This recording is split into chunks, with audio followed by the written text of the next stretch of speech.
En las brumosas calles de Amsterdam del siglo XVII, donde el humo de las chimeneas se mezclaba con el aroma del café recién legado de las colonias, vivía un hombre cuyo nombre sería maldecido durante siglos. Baruch Spinoza no era un hombre común. Sus ojos penetrantes parecen ver más allá de las apariencias, más allá de las verdades que todos daban por sentadas. Era el 27 de julio de 1656, cuando las puertas de la sinagoga se cerraron para él para siempre. Pero lo que no sabían sus contemporáneos era que ese día no solo estaban expulsando a un hombre, sino liberando una mente que cambiaría para siempre la forma en que entendemos la espiritualidad o los rituales sagrados. Pero que fue exactamente lo que vio Spinoza en la comunión cristiana que aterrorizó tanto a las autoridades religiosas. Porque sus advertencias sobre este sacramento fueron censuradas con tanta vehemencia. La respuesta se encuentra en los escritos que la Iglesia intentó borrar de la historia, en las páginas que fueron quemadas en las plazas públicas, en las ideas que fueron consideradas tan peligrosas que incluso pasarlas significaba la muerte. La historia comienza mucho antes del nacimiento de Spinoza en los rituales sangrientos de las religiones antiguas, donde la comunión con los dioses requería sacrificios humanos y don beber la sangre de las víctimas. Era considerado el acto más sagrado. Pero también comienza en una pequeña habitación en Jerusalén, donde un grupo de hombres desesperados comparte lo que creían sería su última cena juntos. El niño que veía demasiado Baruch Spinoza nació en 1632 en el seno de una familia judía sefardí que había huido de la Inquisición española. Desde pequeño, mostró una inteligencia que inquietaba a sus maestros. Mientras otros niños jugaban en las calles empedradas de Amsterdam, Baruch se quedaba en la yeshiva hasta altas horas, no solo estudiando los textos sagrados, sino cuestionándolos de maneras que hacían palidecer a los rabinos. Que veía este niño que otros no podían ver. Sus primeras preguntas inquietantes comenzaron cuando tenía apenas 12 años. Durante las clases de Talmud, levantó la mano y preguntó algo que dejó helado a su maestro. Si Dios es infinito y perfecto, ¿por qué necesita que lo adoremos? ¿No es la necesidad de adoración una imperfección? El silencio que siguió a esta pregunta fue ensordecido. Los otros estudiantes lo miraron como si hubiera blasfemado, pero en los ojos del joven Baruch no había malicia, sino una curiosidad genuina que resultaba en más perturbadora. Su maestro, el rabino Saul Levi Mortera, intentó responder con las explicaciones tradicionales, pero se dio cuenta de que este niño no se conformaría con respuestas fáciles. Durante los ecos siguientes, las preguntas de Spinoza se volvieron más audaces. Cuestionaba la autoría mosaica de la Torah, señalaba contradicciones en los textos sagrados y, lo más peligroso de todo, comenzaba a sugerir que muchos de los rituales judíos no tenían origen divino sino humano. Pero ¿cómo había llegado un niño tan joven a estas conclusiones tan revolucionarias? La respuesta se encuentra en su extraordinaria capacidad de observación. Spinoza notaba cosas que otros pasaban por alto. Veía cómo los rituales afectaban a las personas, cómo cambiaba su comportamiento, cómo perdían su capacidad de pensar críticamente después de participar en ceremonias religiosas intensas. Era como si pudiera ver las cadenas invisibles que se formaban alrededor de las mentes durante los actos de adoración colectiva. El encuentro prohibido, a los 18 años, Spinoza tuvo acceso a textos que cambiarían su vida para siempre. En la Biblioteca Privada de un Comerciante Cristiano Progresista, Franz van den Enden, descubrió las obras de René Descartes, pero también algo mucho más peligroso, relatos detallados de los rituales cristianos, escritos por ex sacerdotes que habían comenzado a cuestionar su fe. Fue Adam leo por primera vez sobre la comunión católica desde una perspectiva crítica. Los documentos describían no solo el ritual en sí, sino sus efectos psicológicos en los participantes. Había testimonios de personas que, después de comulgar regularmente durante años, habían perdido completamente su capacidad de tomar decisiones independientes. Había casos documentados de fieles que, en estado de éxtasis post-comunión, habían hecho donaciones que los dejaron en la ruina, habían confesado secretos que destruyeron familias enteras, habían tomado votos que arruinaron sus vidas. Para lo que más impacta Spinoza no fueron estos casos individuales, sino el patrón que emergía de ellos. Era como si la comunión funcionara como una especie de droga que alteraba permanentemente la química cerebral de quienes la recibían con frecuencia. Podría ser que este sacramento, presentado como el acto más sagrado del cristianismo, fuera en realidad una forma de control mental masivo. Las noches que siguieron a este descubrimiento, Spinoza no pudo dormir.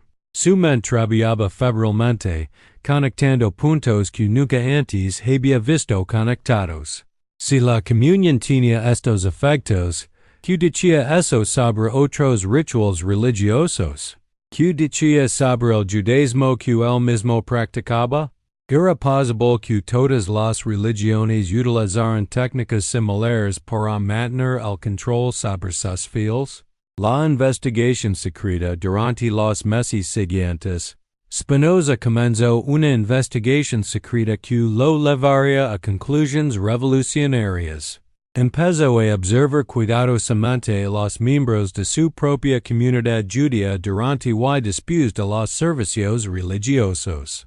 Notó patrones preocupantes.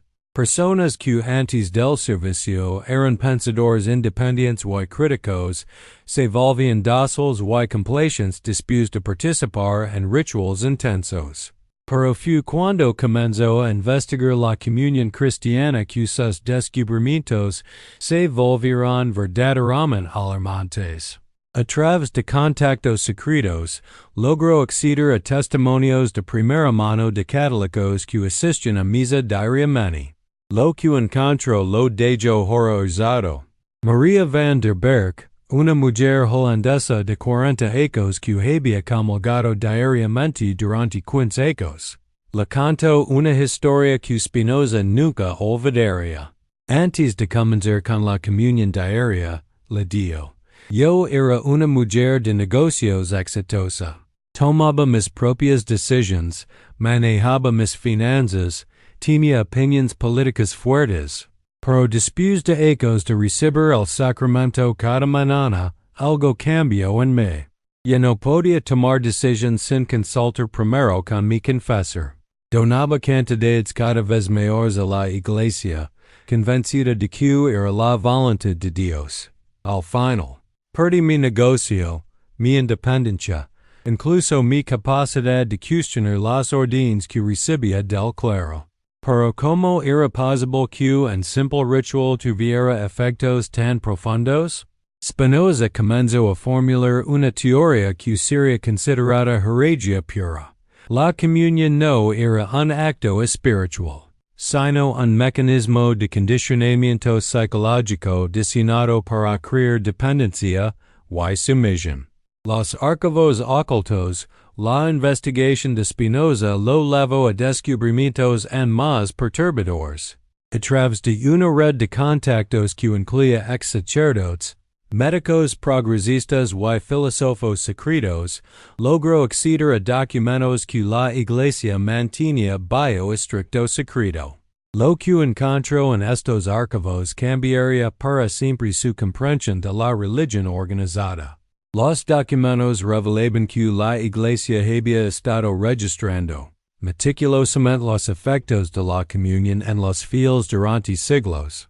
Había estudios detallados sobre cómo la frecuencia de la comunión se correlacionaba con la obediencia, sobre cómo ciertos tipos de personalidad eran más susceptibles a los efectos del sacramento, sobre cómo usar la comunión para manipular decisiones importantes en la vida de los fieles.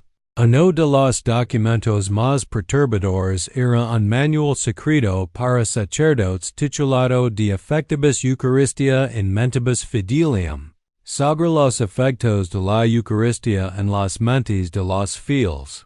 Este manual, fechado en 1534, contenía instrucciones específicas sobre cómo usar el estado psicológico alterado que seguía a la comunión para obtener confesiones, asegurar donaciones y garantizar obediencia ciega. El momento inmediatamente posterior a la recepción del sacramento, decía el manual, es cuando el alma está más abierta a la sugestión divina. Es en este momento que el pastor sabio puede plantar las semillas de la voluntad de Dios en el corazón del fiel. Las decisiones tomadas en este estado sagrado raramente son cuestionadas posteriormente, pues el fiel las asocia con la inspiración divina. Podría ser que la Iglesia hubiera estado utilizando conscientemente la comunión como una herramienta de control mental durante siglos. Los documentos que Spinoza había encontrado sugieren que sí, y esto lo lleno de una indignación que marcaría el resto de su vida. La ciencia detrás del ritual Spinoza no era solo un filósofo, también era un estudiante de la medicina y la anatomía de su tiempo, aplicando los conocimientos científicos disponibles en el siglo XVII. Comenzó a desarrollar una teoría sobre los mecanismos fisiológicos que hacen posible el control mental a través de la comunión. Había observado que el ritual de la comunión involucraba varios elementos que, combinados, podían alterar el estado de conciencia. El ayuno previo, la música repetitiva, las oraciones en latín que la mayoría no entendía, el incienso con propiedades psicoactivas, la expectativa psicológica intensa, y finalmente el acto físico de consumir algo presentado como el cuerpo y sangre de Cristo. ¿Pero qué sucedía exactamente en el cerebro durante este proceso? Aunque no tenía acceso a la neurociencia moderna, Spinoza intuyó que estos elementos combinados podrían inducir un estado alterado de conciencia similar al que observaba en los rituales de las religiones mistéricas antiguas. Sus investigaciones lo llevaron a corresponder secretamente con médicos que habían observado cambios de personalidad en pacientes que comulgaban frecuentemente. Dr. Johannes van der Meer, un médico de la Haya, la escribió. He observado en varios de mis pacientes que practican la comunión diaria una disminución progresiva en su capacidad de razonamiento independiente. Es como si ciertas facultades mentales se atrofiaran por falta de uso. Estos pacientes se vuelven cada vez más dependientes de la autoridad externa para tomar decisiones, incluso en asuntos médicos simples. El presagio revelado en 1665, Spinoza finalmente puso por escrito sus conclusiones más perturbadoras en una sección de su Tratado Teológico-Político que pocos han leído completa. En este texto, que sería censurado inmediatamente después de su publicación, Spinoza reveló lo que él consideraba el verdadero peligro de la comunión. El mayor peligro del sacramento de la comunión, escribió Spinoza, no reside en lo que pretende dar, sino en lo que efectivamente quita. Quita al hombre su capacidad de pensar de manera independiente, lo convierte en un instrumento dócil de quienes administran el sacramento, y lo priva de su derecho natural a determinar su propio destino. Pero el presagio más inquietante venía después. Quien participa regularmente en este ritual, especialmente si lo hace en estado de fervor emocional, experimentará una transformación gradual pero irreversible de su personalidad. Al principio, experimentará sensaciones de paz y euforia que interpretará como presencia divina. Luego encontrará cada vez más difícil tomar decisiones sin consultar a la autoridad religiosa. Finalmente, su capacidad de cuestionar, de dudar, de pensar críticamente, se atrofiará hasta desaparecer casi por completo. ¿Cómo había llegado Spinoza a estas conclusiones tan específicas? La respuesta se encuentra en los cientos de casos que había documentado durante su investigación secreta. Había seguido la evolución de docenas de individuos a lo largo de años, registrando meticulosamente cómo cambiaba su comportamiento en correlación con la frecuencia de su participación en la comunión. Los casos que nunca se publicaron entre los papeles privados de Spinoza, encontrados siglos después de su muerte, había documentación detallada de casos que habían informado sus conclusiones sobre la comunión. Estos casos, que nunca se atrevió a publicar durante su vida por miedo a las represalias, revelan la profundidad de su investigación. El caso de Willem van Houten es particularmente ilustrativo. Van Houten era un próspero comerciante de especies de 35 años que comenzó a comulgar diariamente después de la muerte de su esposa en 1660. Spinoza documentó su transformación durante un periodo de 3 años. Ano 1. Willem mantiene su negocio eficientemente, aunque dedica más tiempo a la oración. Sus decisiones comerciales siguen siendo racionales y exitosas. Ano 2. Comienza a consultar a su confesor antes de tomar decisiones comerciales importantes. Sus ganancias disminuyen, pero él lo atribuye a la voluntad de Dios. Ano 3. Ha donado el 80% de sus activos a la Iglesia. Ya no puede funcionar sin la aprobación diaria de su confesor. Cuando se le pregunta sobre sus decisiones, responde que ya no son sus decisiones, sino que actúa como instrumento de la divina providencia. Que había transformado a un comerciante astuto en un autómata religioso? Spinoza identificó al patrón. La comunión diaria había creado una dependencia psicológica tan fuerte que Van Houten había perdido literalmente su autonomía personal.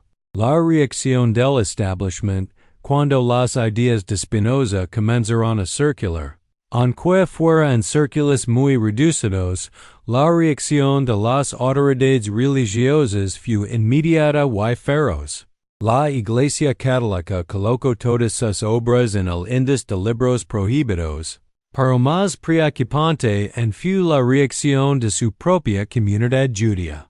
El 27 de julio de 1656, la comunidad judía sefardí de Ámsterdam pronunció contra Spinoza el herem más severo de su historia. Las palabras del edicto todavía estremecen por su vehemencia. Por decreto de los ángeles y sentencia de los santos, excomulgamos, expulsamos, execramos y maldecimos a Baruch de Spinoza. Maldito sea de día y maldito sea de noche. Maldito sea cuando se acueste y maldito sea cuando se levante. Maldito sea cuando salga y maldito sea cuando entre.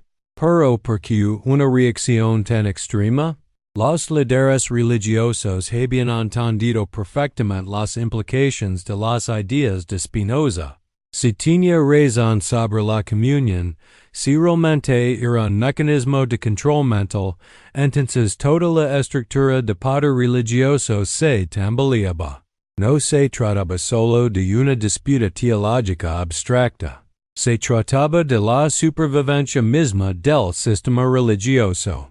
El rabino Mortera, quien había sido maestro de Spinoza, escribió en privado: las ideas de este hombre no son solo heredia, son dinamita pura. Si se extienden, destruyen no solo nuestra autoridad, sino la de todas las religiones organizadas. Debemos asegurarnos de que mueren con el experimento prohibido en los meses posteriores a su excomunión. Spinoza decidió realizar un experimento que confirmaría definitivamente sus teorías. A través de contactos secretos, logró acceso a un grupo de católicos que estaban dispuestos a someterse a observación durante el proceso de comunión. El experimento era simple pero revelador. Spinoza observaría y documentaría el comportamiento de estos individuos antes, durante y después de recibir la comunión, prestando especial atención a su capacidad de tomar decisiones independientes y de mantener posiciones contrarias a la autoridad religiosa. Los resultados fueron exactamente lo que había predicho. Los participantes, que antes del experimento mostraban niveles normales de pensamiento crítico, experimentaban una disminución dramática en su capacidad de cuestionar la autoridad después de comulgar. Más preocupante aún, este efecto era acumulativo. Cuanto más frecuente era la comunión, más pronunciada era la pérdida de autonomía mental. Para cómo era posible que un ritual aparentemente simple tuviera efectos tan profundos? Spinoza desarrolló lo que él llamó la teoría del condicionamiento sacramental. La comunión funcionaba como una forma de condicionamiento pavloviano donde el sujeto aprendía a asociar el estado de sumisión mental con sentimientos de bienestar espiritual. La verdad sobre los orígenes. La investigación de Spinoza no se limitó a los efectos contemporáneos de la comunión. También se sumergió en sus orígenes históricos. Lo que descubrió lo convenció de que el sacramento había sido diseñado conscientemente como una herramienta de control desde sus primeros días. Estudiando los textos patrísticos y los documentos de los primeros concilios ecuménicos, Spinoza encontró evidencia de que los primeros líderes cristianos eran completamente conscientes del poder psicológico del ritual. San Juan Crisóstomo, por ejemplo, había escrito en el siglo IV: Cuando el fiel recibe el cuerpo de Cristo, su alma se vuelve como cera blanda, fácil de moldar según la voluntad divina manifestada a través de sus pastores. Era esta una descripción inocente de un efecto espiritual, o el reconocimiento explícito de una técnica de manipulación psicológica. Para Spinoza, la respuesta era clara. Los primeros líderes cristianos habían adaptado técnicas de los cultos mistéricos del mundo mediterráneo, donde el consumo ritual de sustancias simbólicas se usaba para inducir estados alterados de conciencia y garantizar la lealtad de los iniciados. El mecanismo psicológico, con una intuición que se adelantaba siglos a la psicología moderna. Spinoza identificó los mecanismos específicos que hacían de la comunión una herramienta tan efectiva de control mental. Primero estaba el factor expectativa. Los participantes llegaban al ritual con la expectativa de una experiencia trascendente, lo que los hacía más susceptibles a la sugestión. Segundo, estaba el factor grupal. El ritual se realizaba en presencia de otros creyentes, creando una presión social para confirmarse y experimentar los efectos esperados. Tercero, estaba el factor autoridad. El sacramento era administrado por figuras de autoridad religiosa, lo que aumentaba su poder psicológico. Pero el elemento más insidioso, según Spinoza, era el factor gradual. Los efectos de la comunión eran sutiles y se desarrollaban lentamente, de manera que los participantes no se daban cuenta de que estaban perdiendo su autonomía mental hasta que era demasiado tarde. ¿Cómo podía alguien protegerse de estos efectos? Spinoza tenía una respuesta clara. El conocimiento era la única defensa. Quien comprende los mecanismos del control mental, escribió, no puede ser controlado por ellos. Para quien participa en ignorancia de estos mecanismos está perdido desde el primer momento. La profecía completa en sus últimos escritos. Spinoza hizo una profecía que resulta escalofriante por su precisión. Llegará un tiempo en que las masas despertarán a la verdad sobre estos rituales. Cuando es momento ligue. Las instituciones religiosas que han dependido del control mental para mantener su poder colapsaron como castillos de naipes. ¿Estamos viviendo es momento profetizado por Spinoza? Las estadísticas sugieren que sí. En todo el mundo occidental, la participación en rituales religiosos tradicionales está en declive libre. Las nuevas generaciones, educadas en el pensamiento crítico y la ciencia, están abandonando en masa las prácticas que sus antepasados consideraban sagradas y incuestionables. Para Spinoza también predijo la resistencia feroz que esto provocaría. Las instituciones amenazadas no se rendirán fácilmente. Utilizaron todos los medios a su disposición para mantener el control. Miedo, culpa, amenazas de condenación eterna, manipulación emocional. El despertar de la humanidad no será un proceso pacífico. El legado oculto durante más de 3 siglos, las ideas de Spinoza sobre la comunión permanecerán enterradas, conocidas solo por unos pocos académicos especializados. Pero en las últimas décadas, han comenzado a emerger estudios científicos que confirman sus intuiciones más perturbadoras. Investigaciones en neurociencia han demostrado que los rituales religiosos repetitivos pueden efectivamente alterar la estructura del cerebro, específicamente en las áreas relacionadas con el pensamiento crítico y la toma de decisiones independientes. Estudios psicológicos han confirmado que la participación frecuente en rituales de grupo puede inducir estados de dependencia psicológica, similares a los descritos por Spinoza. ¿Significa esto que Spinoza tenía razón? ¿Que la comunión es realmente una forma de control mental disfrazada de sacramento sagrado? La evidencia científica moderna sugiere que sus advertencias eran mucho más que especulación filosófica. El momento de la decisión hoy, más de 350 ecos después de las advertencias de Spinoza, cada persona que se acerca al altar para recibir la comunión enfrenta una decisión que trasciende lo religioso. ¿Participará en un ritual sin entender completamente sus efectos psicológicos? ¿Permitir que su mente se moldee por fuerzas que no comprende? Spinoza no estaba en contra de la espiritualidad, estaba en contra de la manipulación. No rechazaba la búsqueda de lo trascendente. Rechazaba la explotación de esa búsqueda por parte de instituciones que buscaban poder y control.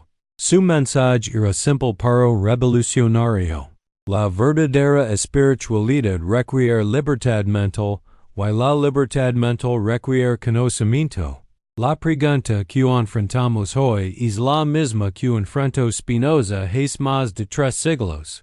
¿Tenemos el valor de mirar la verdad de frente, incluso cuando esa verdad desafía nuestras creencias más profundas? ¿Estamos dispuestos a sacrificar la comodidad de la fe ciega por la responsabilidad de la libertad mental? El presagio de Spinoza se está cumpliendo ante nuestros ojos. La humanidad está despertando. La pregunta es, ¿despertarás tú también, o continuarás durmiendo al sueño de la sumisión voluntaria? La elección está en tus manos. Pero recuerda las palabras inmortales del filósofo que se atrevió a ver la verdad. La libertad no es la ausencia de condicionamientos, sino el conocimiento de estos condicionamientos y la capacidad de actuar a pesar de ellos. El momento de decidir ha llegado. ¿Qué vas a hacer con esta información? Un momento antes de que abras los ojos al mundo de las apariencias, antes de que vuelvas a la rutina que adormes tu conciencia crítica. Necesito que sepas algo que cambiará para siempre tu forma de ver la realidad. Me pregunto, ¿desde que país me estás escuchando en este momento? Son las 3 de la madrugada y no puedes dormir porque algo en tu interior busca respuestas? O quizás es media tarde y decides pausar tu día para descubrir verdades ocultas? No importa la hora ni el lugar, lo que importa es que estés aquí, dispuesto a escuchar lo que las autoridades religiosas han ocultado durante siglos. Y si estás viendo esto desde tu celular, es algo que pocos se atreven, de like ahora mismo. No lo hagas por mí.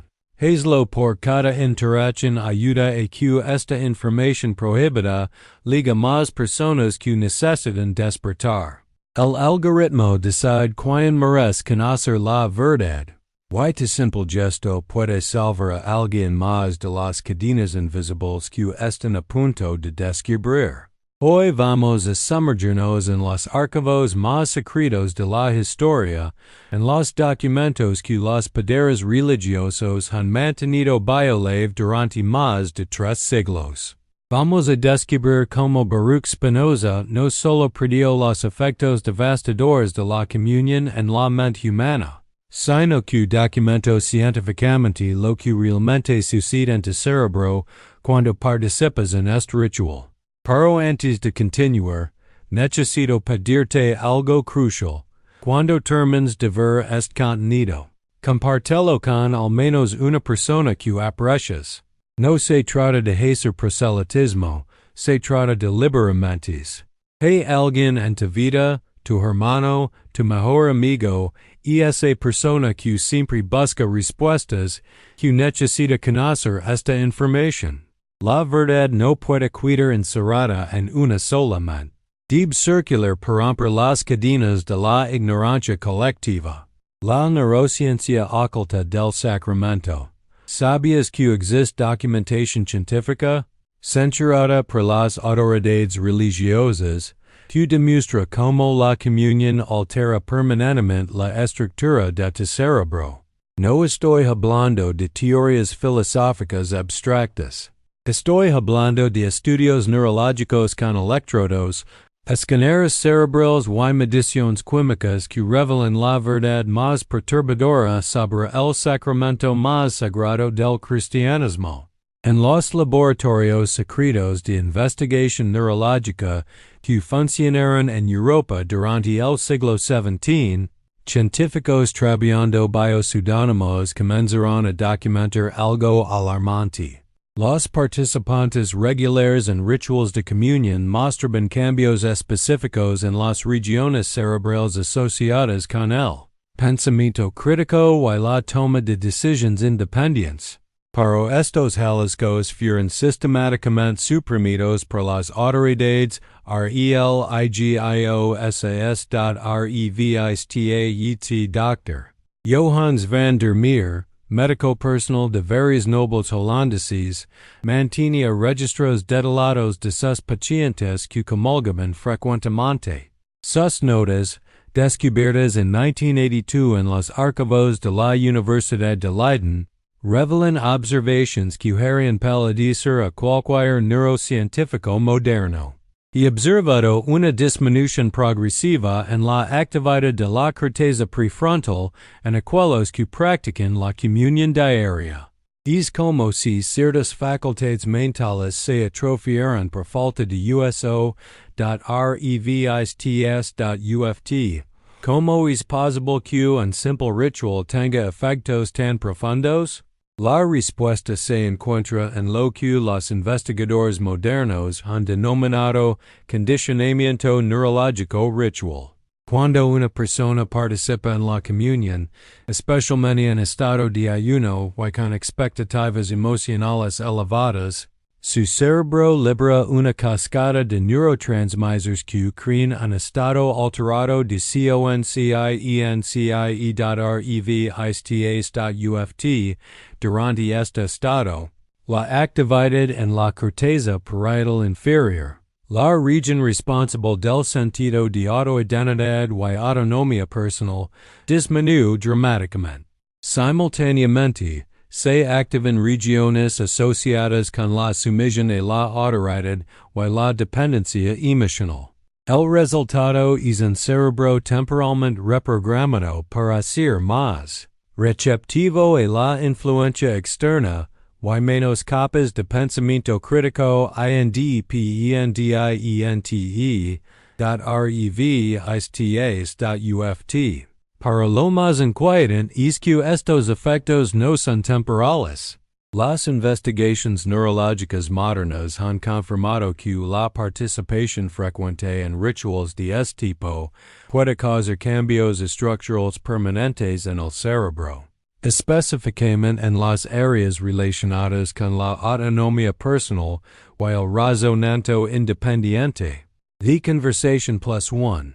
Los documentos que la Iglesia quiso borrar en las profundidades de los archivos del Vaticano, guardados bajo el más estricto secreto.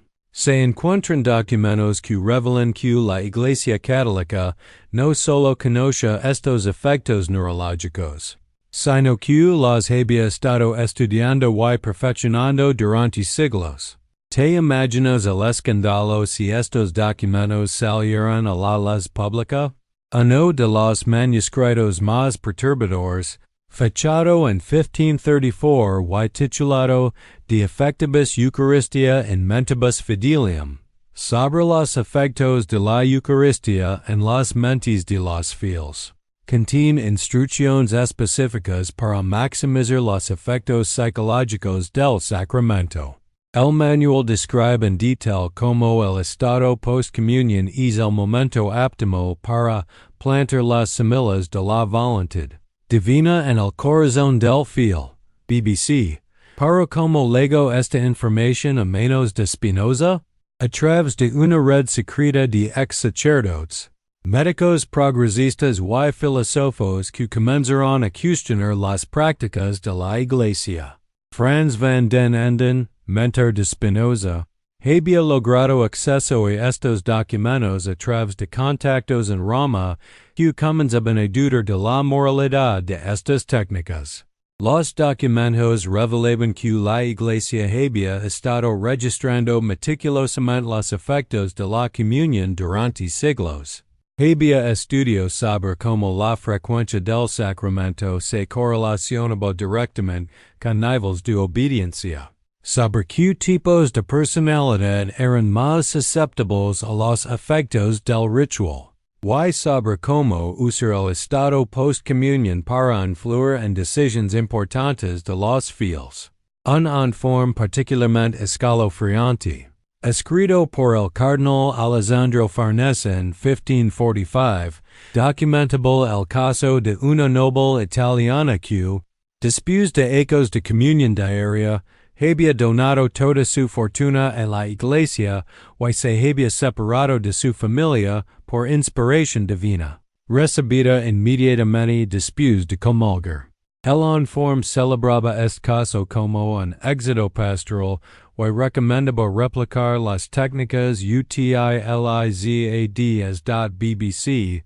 ¿Te das cuenta de lo que esto significa? Durante siglos, la Iglesia ha estado utilizando conscientemente técnicas de manipulación psicológica disfrazadas de sacramento sagrado. Y Spinoza lo sabía. Por eso fue excomulgado con tanta vehemencia. No se trataba solo de diferencias teológicas. Se trataba de que había descubierto el mecanismo central del control religioso. La investigación secreta de Spinoza durante 3 ecos, entre 1653 y 1656, Spinoza llevó a cabo una investigación secreta que lo convertiría en el primer neurocientífico de la historia religiosa, utilizando métodos que se adelantaron siglos a la ciencia moderna. Documentó meticulosamente los efectos de la comunión en decenas de individuos. Su método era ingenioso. Através de contactos en diversas comunidades cristianas de Amsterdam, logró observar a participantes regulares del sacramento durante periodos prolongados. Registraba cambios en su comportamiento, en sus patrones de toma de decisiones, en su capacidad de cuestionar la autoridad o en su autonomía personal. ¿Sabías que Spinoza desarrolló que posiblemente fue el primer sistema de medición psicológica de la historia? Creó una escala de 1 a 10 para medir lo que llamaba grados de autonomía mental. Evaluaba factores como la capacidad de tomar decisiones sin consultar autoridad religiosa, la habilidad para cuestionar dogmas, la resistencia a la manipulación emocional y la independencia económica respecto a instituciones religiosas. Los resultados fueron devastadores. En promedio, las personas que comulgaban diariamente mostraban una disminución del 60% en su puntuación de autonomía mental después de solo 6 meses de práctica regular. Aquellos que habían comulgado diariamente durante más de 2 años mostraban puntuaciones tan bajas que Spinoza los clasificó como funcionalmente dependientes de la autoridad religiosa. Silo, para el caso más impactante fue el de Maria van der Berg, una próspera comerciante de 40 años que decidió comenzar la comunión diaria después de una crisis personal. Spinoza documentó su transformación durante 18 meses. Mes 1 to 3. Mantiene decisiones comerciales racionales, aunque aumenta tiempo de oración. Mes 4 to 6. Comienza a consultar confesor antes de decisiones importantes. Mes 7 to 12. Ganancias comerciales disminuyen 40%, atribuye pérdidas a voluntad divina. Mes 13 to 18. Ha donado 75% de activos a la Iglesia, incapaz de funcionar sin aprobación diaria del confesor. Celo, ¿cómo explicaba Spinoza estos cambios tan dramáticos? Desarrolló que él llamó la teoría del condicionamiento sacramental. Según esta teoría, la comunión funcionaba como una forma de condicionamiento pavloviano, donde el participante aprendía a asociar estados de sumisión mental con sensaciones de bienestar espiritual. El proceso era diabólicamente ingenioso. El ayuno previo crea un estado de vulnerabilidad física y mental. El ambiente ritual, música repetitiva, incienso con propiedades psicoactivas, oraciones en latín incomprensible, induce un estado alterado de conciencia. La expectativa psicológica de una experiencia trascendente amplificaba la susceptibilidad a la sugestión. Y finalmente, el acto físico de consumir algo presentado como el cuerpo y sangre de Cristo crea una experiencia psicológica profundamente. PACTANTE.publicaciones.ucu+1. Los efectos neurológicos documentados que sucede exactamente en tu cerebro durante el momento de la comunión. Las investigaciones neurológicas modernas, combinadas con las observaciones pioneras de Spinoza, revelan un proceso que te haría reconsiderar cualquier participación futura en este ritual. Primero, el ayuno previo al sacramento altera significativamente la química cerebral. Los niveles bajos de glucosa en sangre aumentan la producción de cortisol, la hormona del estrés, lo que hace al cerebro más susceptible a influencias externas. Simultáneamente, se reduce la actividad en la corteza prefrontal, la región responsable del pensamiento crítico y la toma de decisiones racional es durante el ritual mismo, la combinación de música repetitiva, oraciones en latín, y la presencia de incienso activa lo que los neurocientíficos llaman el sistema de recompensa dopaminérgico. El cerebro libera dopamina, serotonina y endorfinas, creando una sensación de euforia y bienestar que el participante interpreta como presencia divina, revistas.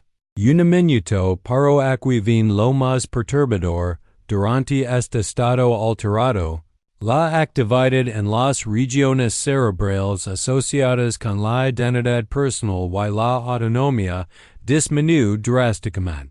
El participante experimenta literalmente una pérdida temporal de su sentido del yo independiente. En este estado, es extremadamente susceptible a la sugestión y a la influencia de figuras de autoridad presentes, publicaciones.ucu, en K+1, recuerdas el manual secreto del Vaticano que menciona. Ahora entiendes por qué recomendaba que las inspiraciones divinas fueran comunicadas inmediatamente después de la comunión. El cerebro está en su estado más vulnerable, más receptivo a la programación externa. BBC Estudios Neurológicos Modernos han confirmado que personas que participan regularmente en rituales de este tipo muestran cambios estructurales en el cerebro, similares a los observados en casos de lavado de cerebro o condicionamiento extremo. La corteza cingulata anterior, responsable de la capacidad de resistir la influencia social, muestra actividad reducida. El lóbulo temporal medial, asociado con la formación de memoria autobiográfica independiente, también presenta alteraciones significativas. The Conversation +1. La respuesta furiosa de las autoridades cuando las ideas de Spinoza comenzaron a circular. Aunque fuera en círculos muy reducidos, la reacción de las autoridades religiosas fue inmediata y despiadada. ¿Por qué crees que un simple filósofo pudo provocar tanto pánico en las estructuras de poder más consolidadas de Europa? La respuesta es simple. Spinoza había tocado el nervio central del control religioso. Si sus teorías sobre la comunión eran correctas, si realmente era un mecanismo de control mental, entonces toda la estructura de poder religioso se tambaleaba. No se trataba de una disputa teológica abstracta. Se trataba de la supervivencia misma del sistema que había dominado Europa durante más de 1000 años. El 27 de julio de 1656, la comunidad judía sefardí de Ámsterdam pronunció contra Spinoza el harem más severo de su historia. Pero las palabras del edicto revelan algo más que indignación religiosa. Revelan terror pural. Por decreto de Los Angeles y sentencia de los santos, excomulgamos, expulsamos, execramos y maldecimos a Baruch de Spinoza. Maldito si de día, maldito si de noche. Maldito si cuando se acuesta y maldito si cuando se levante. Cielo, pero per que tanto veneno? El rabino Sol Levi Mortera, quien había sido maestro de Spinoza, escribió en privado. Las ideas de este hombre no son solo heregia, son dinamita pura. Si se extienden, destruyen no solo nuestra autoridad, sino la de todas las religiones organizadas. Sus escritos sobre la comunión cristiana podrían aplicarse igualmente en nuestros propios rituales. Debemos asegurarnos de que estas ideas miran con el cielo. La Iglesia católica respondió con igual ferocidad. Todas las obras de Spinoza fueron colocadas en el índice de libros prohibidos, y se emitieron órdenes secretas a todas las diócesis para identificar y destruir cualquier copia de sus escritos sobre los efectos neurológicos de los sacramentos.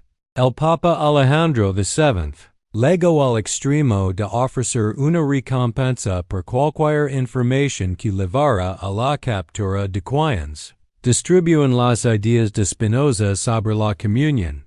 Youtuberos pasapana. Pero la reacción más reveladora vino del cardenal Roberto Bellarmino, quien escribió en 1658, Estorage Hollandus ha descubierto secretos que hemos guardado durante siglos. Su análisis de los efectos sacramentales en la mente humana es devastadoramente preciso.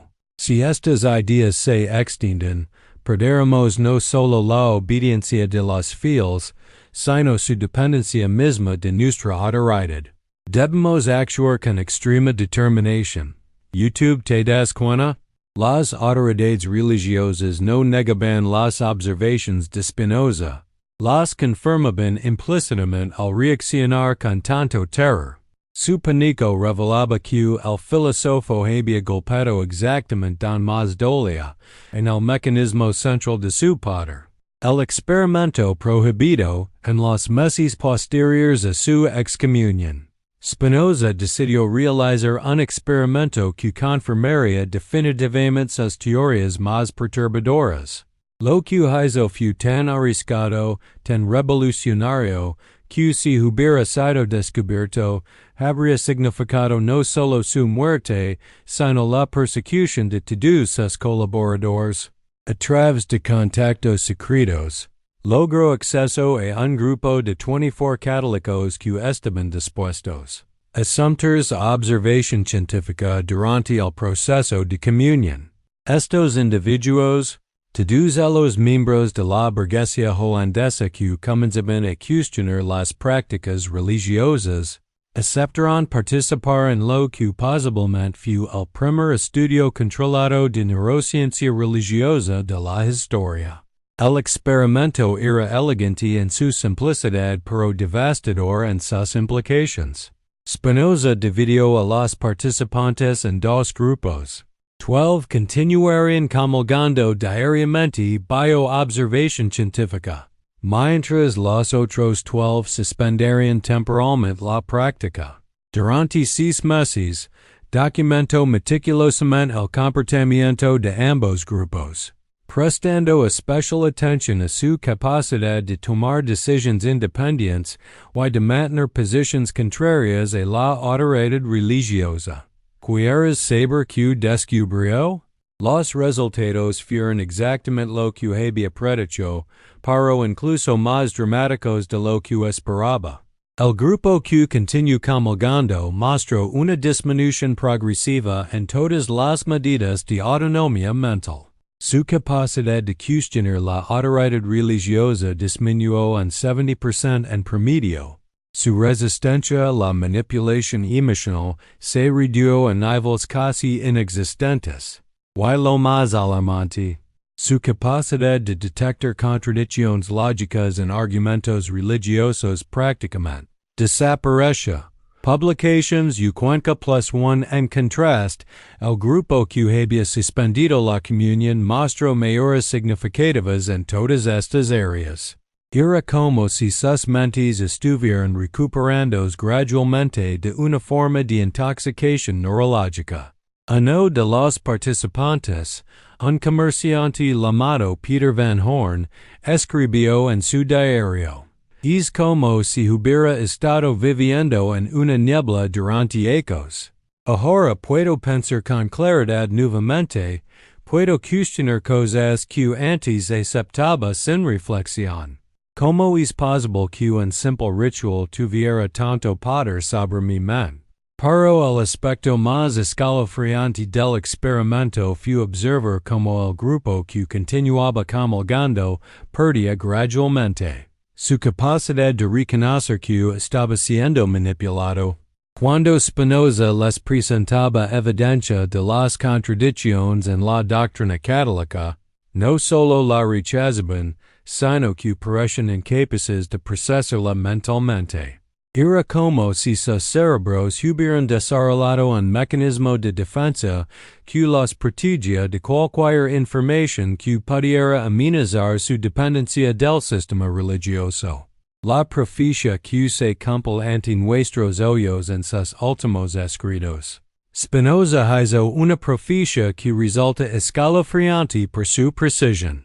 Llegará un tiempo en que las masas despertarán a la verdad sobre estos rituales. Cuando es momento Las instituciones religiosas que han dependido del control mental para mantener su poder colapsaron como castillos de naipes. Para es despertar no será pacífico, pues las instituciones amenazadas utilizaron todos los medios a su disposición para mantener el control. ¿Cree estamos viviendo es momento profetizado por Spinoza?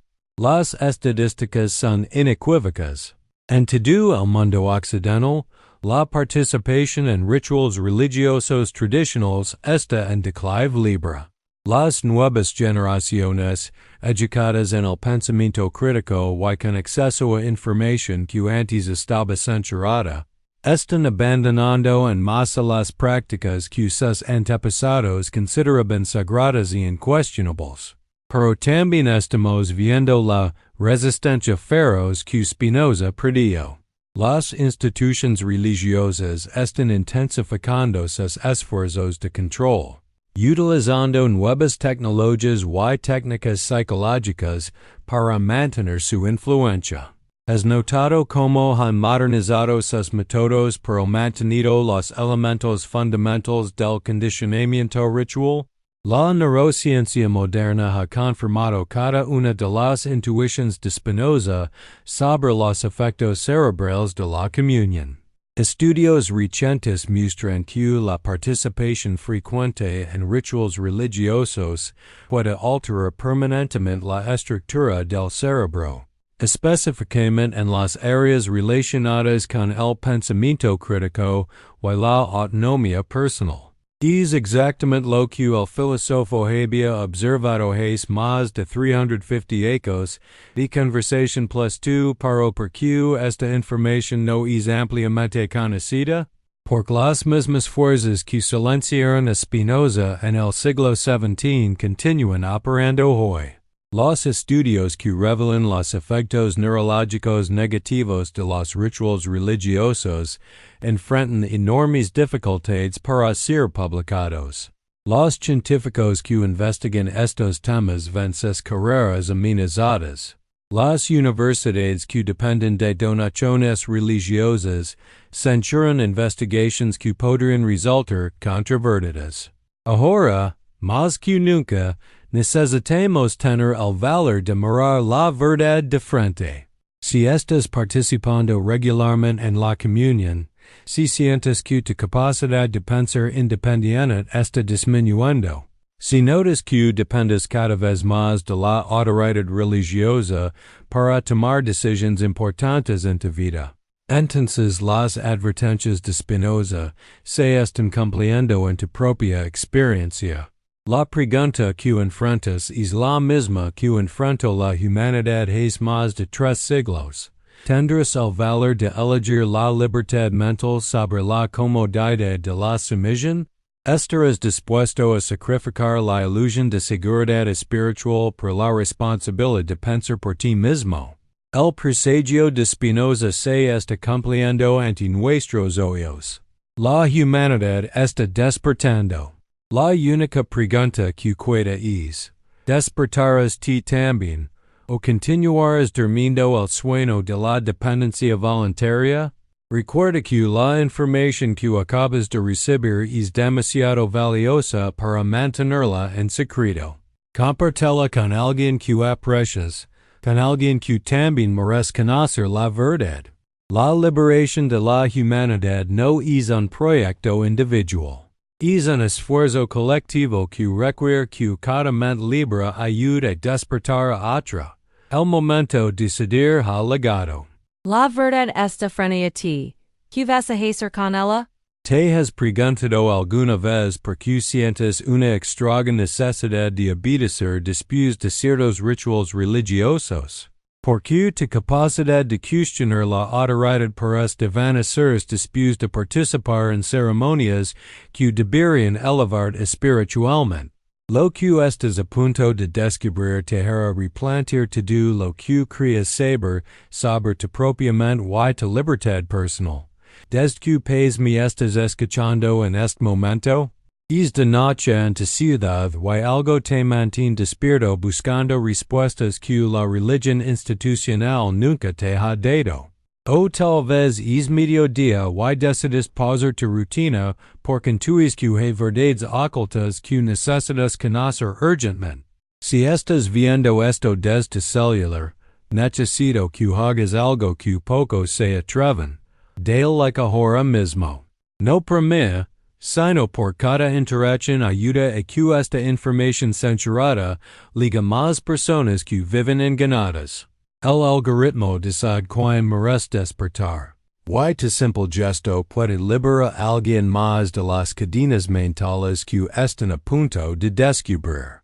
Pero antes de continuar con revelaciones que cambiarán tu vida para siempre, necesito pedirte algo fundamental. Cuando termines de absorber esta información prohibida, compártela inmediatamente con al menos una persona que amas. No se trata de hacer proselitismo religioso, se trata de liberar mentes prisioneras. Hay alguien en tu círculo íntimo que necesita conocer estas verdades perturbadoras antes de que sea demasiado tarde. El peligro oculto que llamas debes ignorar en los archivos secretos del Vaticano, bajo miles de capas de documentos clasificados. Existe evidencia científica que demuestra algo aterrador. Existe una acción específica que llamas. Bajo ninguna circunstancia, debes realizar después de recibir la comunión. Esta información ha sido ocultada durante siglos por revelaría el verdadero propósito del sacramento más sagrado del cristianismo. Spinoza descubrió que el momento más peligroso en la vida de cualquier ser humano ocurre en los 30 minutos posteriores a la comunión. Durante este periodo crítico, tu cerebro entra en un estado que los neurocientíficos modernos han denominado vulnerabilidad cognitiva extrema. Tu capacidad de tomar decisiones racionales disminuye hasta en un 80%. Tu resistencia a la manipulación se reduce prácticamente a cero. Y tu sentido de identidad personal se debilita hasta niveles que podrían considerarse patológicos. ¿Qué es exactamente lo que nunca debes hacer en este estado? La respuesta te aterrorizará. Jamás tomes decisiones importantes de ningún tipo. No firmes documentos, no hagas promesas, no tomes compromisos económicos, no confeses secretos, no perdones a quienes te han herido profundamente, y sobre todo, no permitas que figuras de autoridad religiosa te aconsejen sobre asuntos personales. ¿Por qué? Porque durante esos 30 minutos críticos, no eres realmente ti quien está tomando esas decisiones. Es tu cerebro alterado químicamente, manipulado por técnicas de condicionamiento que han sido perfeccionadas durante siglos, funcionando en un estado de dependencia artificial hacia cualquier figura de autoridad presente en el momento. Los casos documentados que tejeron Tembla María Fernández de Castro era una exitosa comerciante sevillana del siglo XVII que comenzó la comunión diaria después de la muerte de su esposo. Los documentos de Spinoza revelan su transformación mes a mes. Comenzó donando pequeñas cantidades a la Iglesia. Inmediatamente después de comulgar, cuando su resistencia mental estaba en su punto más bajo. En 6 meses, había donado el 60% de su patrimonio. Al año, había transferido todas sus propiedades a la Iglesia y se había retirado a un convento, abandonando a sus 3 hijos menores. ¿Qué había sucedido exactamente? Los registros médicos de la época, conservados en los archivos de Spinoza, muestran que María tomaba todas estas decisiones devastadoras exclusivamente en los momentos posteriores a la comunión, cuando su cerebro estaba en estado de máxima susceptibilidad. Cuando familiares intentaron cuestionar sus decisiones días después, ella las defendía violentamente, convencida de que habían sido inspiraciones divinas. Pero el caso más perturbador fue el de Diego Mendoza, un próspero banquero de Ámsterdam que comenzó a comulgar diariamente en 1654. Spinoza documentó cómo, invariablemente, Mendoza tomaba sus decisiones más irracionales inmediatamente después del sacramento. En estado post-comunión, confesó públicamente pecados que destruyeron su reputación, perdonó dudas enormes a deudores que lo habían estafado, y finalmente, en un momento de éxtasis divino posterior a la comunión, firmó un documento transfiriendo toda su fortuna a la Iglesia. ¿Coincidencia? Spinoza identificó el patrón en cientos de casos similares. El momento de máxima vulnerabilidad mental coincidía exactamente con el periodo post-comunión, cuando el cerebro está químicamente alterado y la personalidad normal del individuo está temporalmente suspendida. La ciencia detrás del control mental, que sucede exactamente en tu sistema nervioso durante esos 30 minutos críticos, las investigaciones neurológicas modernas han confirmado. Las observaciones pioneras de Spinoza con una precisión escalofriante. Durante la comunión, tu cerebro experimenta una cascada de cambios químicos que lo dejan en estado de extrema vulnerabilidad. Primero, el ayuno previo reduce significativamente los niveles de glucosa en tu sangre, lo que afecta directamente el funcionamiento de tu corteza prefrontal, la región responsable del pensamiento crítico y la toma de decisiones racionales. Tu cerebro, literalmente, no tiene la energía necesaria para procesar información de manera objetiva. Segundo, el ambiente ritual activa tu sistema nervioso parasimpático de manera artificial. La música repetitiva, las oraciones en latín, el incienso con propiedades psicoactivas, todo está diseñado para inducir un estado alterado de conciencia similar al que se utiliza en técnicas de hipnosis clínica. Tercero, y más importante, el acto mismo de consumir algo presentado como el cuerpo y sangre de Cristo crea un shock psicológico profundo. Tu cerebro interpreta este acto como algo trascendental, liberando masivas cantidades de dopamina, serotonina y endorfinas. El resultado es un estado de euforia artificial que te hace interpretar cualquier sugestión posterior como inspiración divina. Durante este estado, tu actividad en la corteza cingulata anterior, responsable de tu capacidad de resistir influencia social, disminuye hasta en un 70%. Simultáneamente, las regiones asociadas con la sumisión a la autoridad se activan intensamente. No eres ti quien está pensando. Es tu cerebro reprogramado temporalmente funcionando según patrones implantados durante el ritual. ¿Te das cuenta de lo que esto significa? Durante esos 30 minutos críticos, no tienes acceso completo a tus facultades mentales normales. Cualquier decisión que tomes estará contaminada por este estado alterado artificial. Y las figuras de autoridad religiosa lo saben perfectamente. El manual secreto del Vaticano revelado. Los documentos más perturbadores que Spinoza logró obtener provienen directamente de los archivos secretos del Vaticano. Uno de estos manuscritos, titulado Instrumentum Pastoralis Efficacia, Instrumento de Eficacia Pastoral, contiene instrucciones específicas para maximizar el control sobre los fieles durante el estado post-comunión.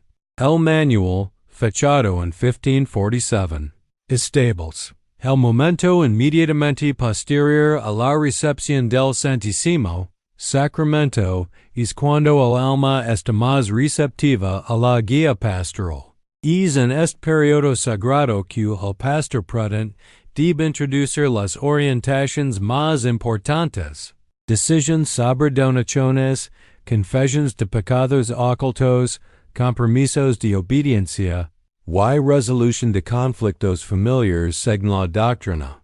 ¿Te horrorizas al leer esto? El manual continúa con instrucciones en más específicas. Si un fiel muestra resistencia a una sugestión pastoral, Debe ser invitado a comulgar nuevamente, y la sugestión debe repetirse inmediatamente después del sacramento.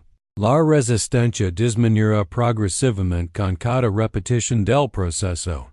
Otro documento, firmado por el cardenal Carlos Borromeo en 1563, revela la conciencia total que la Iglesia tenía de estos efectos. Hemos observado que las decisiones tomadas por los fieles en estado post-comunión raramente son revertidas posteriormente.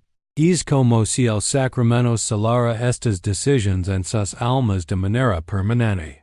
Esta característica debe ser utilizada sabiamente para el bien de la Santa Madre Iglesia. Los experimentos prohibidos de Spinoza en 1655. Spinoza realizó un experimento que confirmaría sus teorías más perturbadoras sobre el peligro del periodo post-comunión. Logró reunir a 30 católicos dispuestos a ser observados científicamente durante 6 meses. Los dividió en 3 grupos, uno que continuaría comulgando diariamente, otro que comulgaría solo los domingos, y un tercero que suspendería temporalmente la práctica. Los resultados fueron devastadores. El grupo de comunión diaria mostró una disminución promedio del 85% en su capacidad de resistir sugestiones durante los 30 minutos posteriores al sacramento. Cuando se les presentaban decisiones importantes durante este periodo, las tomaban sin reflexión crítica, aceptando pasivamente cualquier consejo de figuras de autoridad presentes. Más alarmante aún, estas decisiones tomadas en estado alterado se volvían progresivamente más difíciles de cuestionar con el tiempo. Era como si cada experiencia post-comunión reforzara la tendencia a aceptar pasivamente la autoridad externa, creando un patrón de dependencia que se intensificaba con cada repetición. Pero ¿qué pasaba con quienes interrumpían la práctica?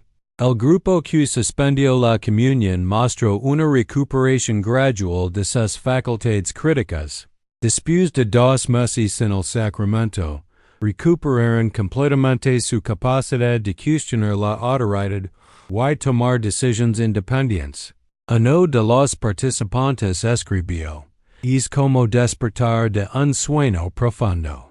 No puedo creer las decisiones irracionales que tomo durante mis ecos de comunión diaria. La conspiración de silencio moderna, porque esta información no es ampliamente conocida hoy en día. Porque las mismas fuerzas que silenciaron a Spinoza en el siglo XVII continúan operando con sofisticación moderna.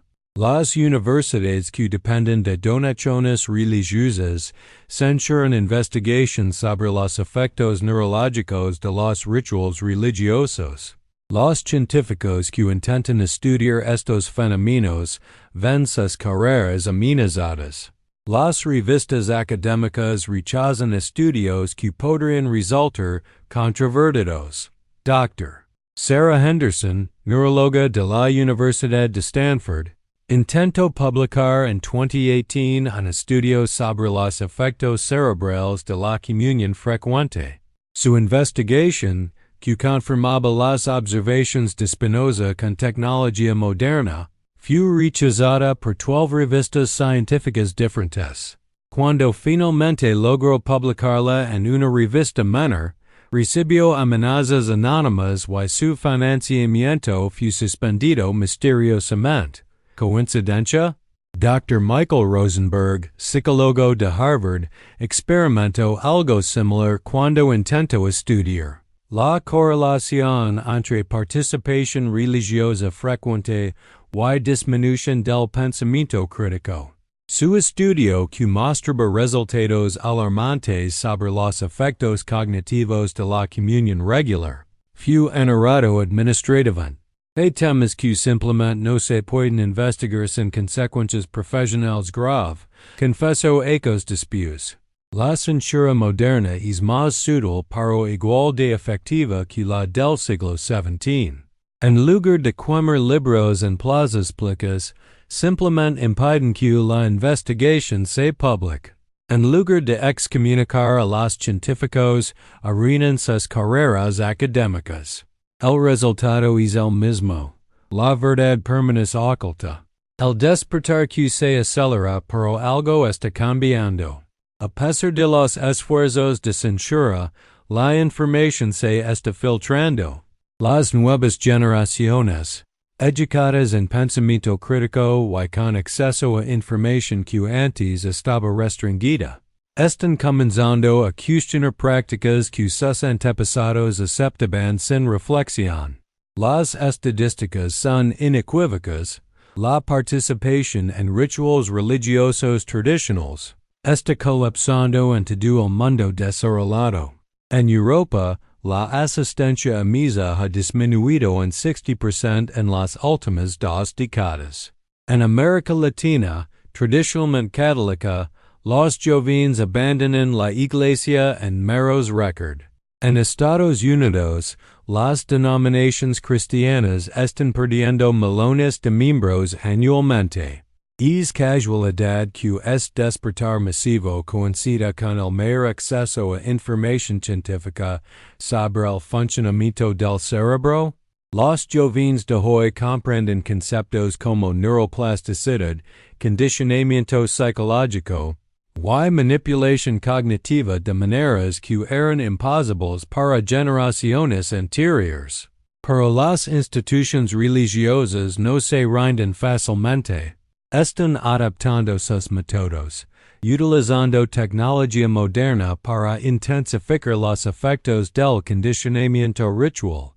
Aplicaciones móviles que envían inspiraciones justo después de la comunión virtual, música diseñada científicamente para inducir estados alterados de conciencia, incluso técnicas de realidad virtual para intensificar la experiencia sacramental. La resistencia feroz del sistema tal como Spinoza predijo. Las instituciones amenazadas están utilizando todos los medios a su disposición para mantener el control. La resistencia es feroz y multifacética. Campañas de desinformación presentan las investigaciones neurológicas como ataques a la fe.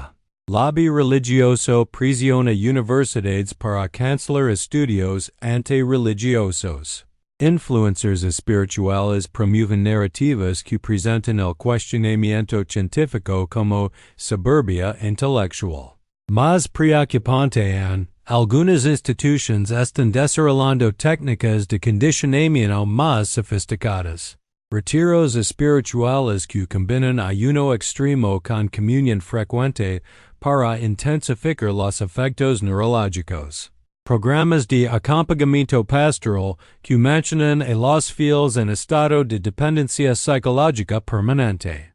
Técnicas de discernimiento espiritual que explotan el estado post-comunión para influir en decisiones de vida importantes.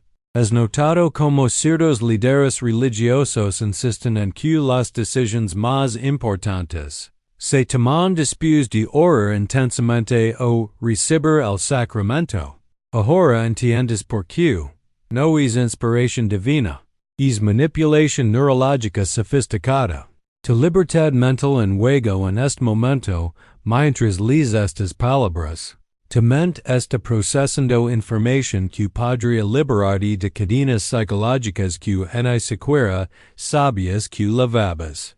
Pero tendrás el valor de actuar según este conocimiento?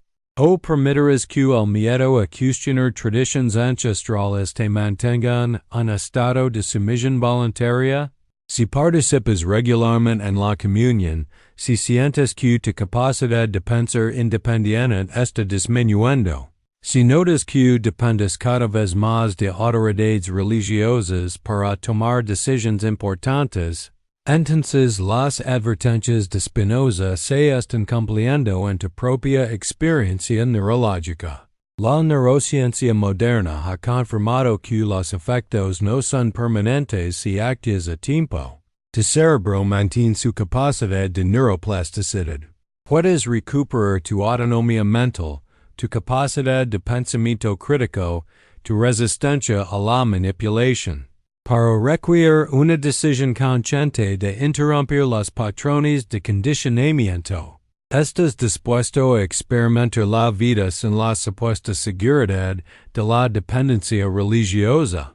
Puedes manejar la responsabilidad de pensar por ti mismo, de tomar decisiones basadas en razón y evidencia en lugar de autoridad y tradición. La profecía que se cumple ahora Spinoza escribió. Llegará un tiempo en que las masas despertarán a la verdad sobre estos rituales. Es despertar no será pacífico, pues las instituciones amenazadas la quieren con ferocidad por mantener su poder. Para la verdad tiene una fuerza que ninguna institución puede contener indefinidamente. Es tiempo es ahora. Estás viviendo el cumplimiento de la profecía de Spinoza. El despertar masivo está ocurriendo ante nuestros ojos. Cada persona que descubre la verdad sobre los efectos neurológicos de los rituales religiosos se convierte en un agente de liberación colectiva. Pero el despertar no es automático. Requiere decisiones individuales valientes. Requiere personas dispuestas a sacrificar la comodidad de la sumisión por la responsabilidad de la libertad mental. Requiere individuos que prioricen la verdad sobre la tradición, la razón sobre la autoridad, la autonomía personal sobre la dependencia institucional. ¿Serás parte de este despertar histórico? ¿O continuarás viviendo en el estado de vulnerabilidad cognitiva que los rituales religiosos han diseñado para mantener dependiente? La elección está en tus manos. Pero recuerda. Una vez que conoces la verdad sobre los mecanismos de control mental religioso, no puedes pretender ignorancia. Tu responsabilidad ética hacia ti mismo, y hacia quienes amas, es actuar según este conocimiento. La información que acabas de recibir es demasiado importante para mantenerla en secreto. Compartela con al menos una persona que aprecias, con alguien cuya libertad mental también merece ser protegida. El despertar de la humanidad no es un proyecto individual. Es un esfuerzo colectivo que requiere que cada mente liberada ayude a despertar a otra. El presagio de Spinoza se está cumpliendo exactamente como lo predijo. La humanidad está recuperando su autonomía mental después de siglos de condicionamiento religioso. La única pregunta que queda es, ¿formarás parte de esta liberación histórica o permanecerás en las cadenas invisibles que ahora sabes que existen? El momento de decidir ha llegado. La verdad está frente a ti. Tu libertad mental está en juego. ¿Qué vas a hacer?